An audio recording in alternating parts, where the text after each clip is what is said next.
Bismillahirrahmanirrahim. Assalamualaikum warahmatullahi wabarakatuh. Terima kasih sudah mengklik video ini. Terima kasih juga untuk teman-teman yang sudah setia menonton video-video di channel ini. Seperti biasa, insya Allah kita akan sharing berbagai informasi yang insya Allah bermanfaat. Seperti kali ini kita akan membahas tentang sosok Al-Fatih, sang penakluk Konstantinopel.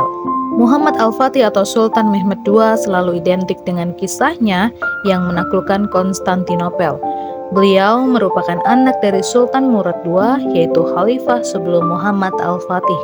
Dikatakan ketika sedang menunggu proses kelahiran putranya, Sultan Murad II menenangkan dirinya dengan membaca Al-Quran dan lahir anaknya saat bacaan sampai di surat Al-Fat, surat yang berisikan janji-janji Allah akan kemenangan kaum muslimin.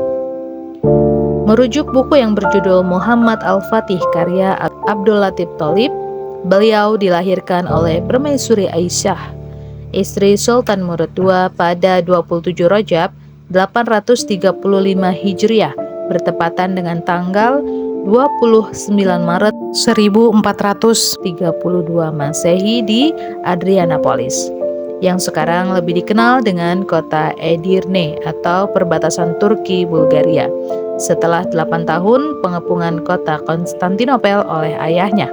Syekh Ramzi Al-Munyawi dalam bukunya Muhammad Al-Fatih Penakluk Konstantinopel mengatakan, Muhammad Al-Fatih diberi gelar sebagai khalifah atau sultan pada saat usianya 19 tahun.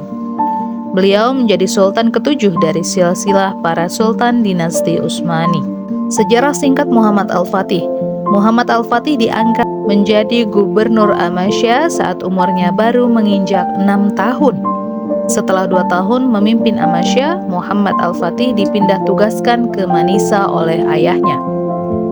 Mengutip buku Muhammad Al-Fatih 1453 karya Felix Shaw, saat di Manisa, Muhammad Al-Fatih dikelilingi oleh ulama-ulama terbaik pada zamannya dan mempelajari berbagai disiplin ilmu, baik itu yang berkaitan dengan Al-Quran maupun ilmu-ilmu lainnya seperti shafaqah, ilmu fikih, bahasa, astronomi, matematika, kimia, fisika, serta teknik perang dan militer. Sultan Murad II mengetahui jika anaknya memiliki sifat yang keras, tetapi beliau menganggap bahwa sifat yang dimiliki anaknya bisa menjadi modal utama dalam belajar dan menjadi pemimpin. Guru Muhammad Al-Fatih yang pertama adalah Syekh Ahmad Al-Qurani. Di bawah bimbingan beliau, Muhammad Al-Fatih mulai menghafal Al-Quran dan mempelajari etika belajar pada usia 8 tahun. Saat belajar, Syekh Ahmad Al-Qurani tidak berperilaku istimewa dan mencium tangannya, seperti yang dilakukan ulama-ulama lain. Beliau justru tidak segan menegur Muhammad Al-Fatih dengan keras jika melanggar syariah Islam. Guru kedua Muhammad Al-Fatih adalah Syekh Aqs Syamsuddin. Berbeda dengan guru pertamanya, Syekh Aqs Syamsuddin adalah ulama yang berpengaruh dalam membentuk mental Muhammad Al-Fatih.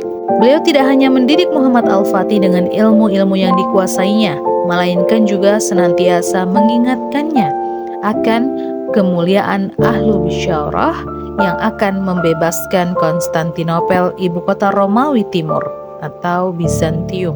Syekh Aqs Syamsuddin setiap hari menceritakan kisah perjuangan Rasulullah SAW dan pengorbanannya dalam menegakkan Islam. Syekh Aqs Syamsuddin senantiasa meyakinkan dan mengulang-ulang perkataannya kepada Muhammad Al-Fatih bahwa dirinya adalah pemimpin yang dimaksud dalam hadis Rasulullah SAW sebagai penakluk Konstantinopel. Setelah Sultan Murad II wafat, pemerintah kerajaan Turki Utsmani dipimpin oleh Muhammad Al-Fatih atau Sultan Mehmed II. Dirinya berusaha membangkitkan kembali sejarah umat Islam sampai dapat menaklukkan Konstantinopel.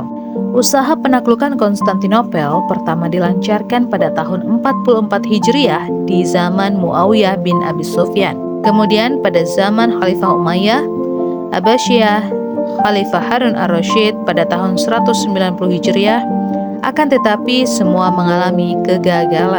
Usaha awal umat Islam untuk menguasai kota Konstantinopel dengan mendirikan benteng Bosporus. Benteng ini didirikan umat Islam pada zaman Sultan Mehmed II dan dijadikan sebagai pusat persediaan perang untuk menyerang kota Konstantinopel.